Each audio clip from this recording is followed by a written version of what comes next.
The day my wife gave birth to my brother's child, my whole family stood guard outside the delivery room, not out of concern for Lena, but fear I'd cause a scene. Mom watched the elevator nervously. Ethan wouldn't take the stairs right. I called security again, 6'3", seen him. Jake paced, fists clenched. If he shows up, I'll protect Lena and my son. But I never came. After the birth, Lena handed Mom her phone. Call Ethan. If he agrees to be godfather, we can still be family. She felt no guilt, just pride in giving our parents a grandchild. But they didn't know I was coming. I was under the scorching sun training for a peacekeeping mission in Africa, a deployment I might not return from. Then came home after a week in the hospital. I had just gotten back from the training grounds. I opened the front door to find the whole family gathered around the sofa. Oh, just look at him. He has Lena's eyes and nose, but that mouth, that's all Jake, my mother cooed. Mom, he's so little you can't tell yet, Lena murmured, though she was beaming. Lena, you've been through so much, Jake said, leaning down to kiss her forehead, his eyes filled with an undisguised love. My father sat to one side, smiling so broadly that new wrinkles creased the corners of his eyes. Of course you can tell, and I say, thank God the baby looks like you too. If he was Ethan's kid, he'd probably be a disappointment anyway. He used to be so proud that I was a soldier. He'd always said that a man's highest calling was to protect his country, even if it meant long deployments without a return date. But now coming home, it seemed everything had changed. I watched their perfect little family of 5, a bitter, ridiculous taste filling my mouth.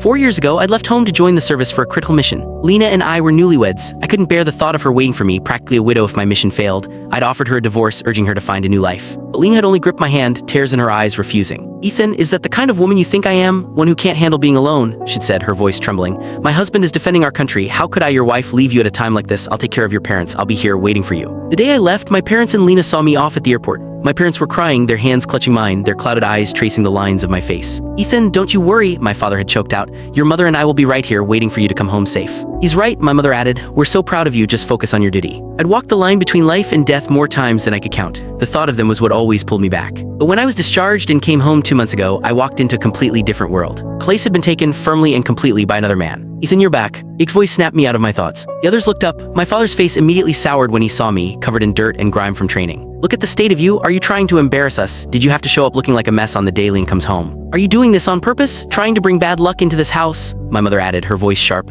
The same woman who used to fret over every cut and bruise from my training now looked at me with pure disgust. Lena, reclining on the sofa, glowed with the light of new motherhood. Ethan, I know you're resentful, she said softly, but you were gone for years. Even if I could wait, your parents needed a child. You can't be so selfish as to deny them a grandchild. Hearing her words, I couldn't help it. I laughed. Ned Oppinson's child isn't a real heir. Ethan, what did you just say? My father roared, slaying his hand on the table and glaring at me. If it weren't for Jake, I would have died of a heart attack on the street. He had no family and he shares our last name. He was a gift from heaven. I'm telling you, if you watch your mouth, there's still a place for you in this home. But if you insist on making trouble, I won't hesitate to throw you out myself. When my father got angry, his eyebrows shot up and his eyes bulged, a truly terrifying sight. In the past, worried about his heart condition, I would have immediately backed down and apologized. But now I just stood there unmoved. Seeing my silence, my father raised a hand to strike me, but Jake stopped him. Dad, it's okay. It's normal for Ethan to need some time to accept this. Jake stood between us, his expression sincere. Click the link on the homepage to watch the full follow-up for free.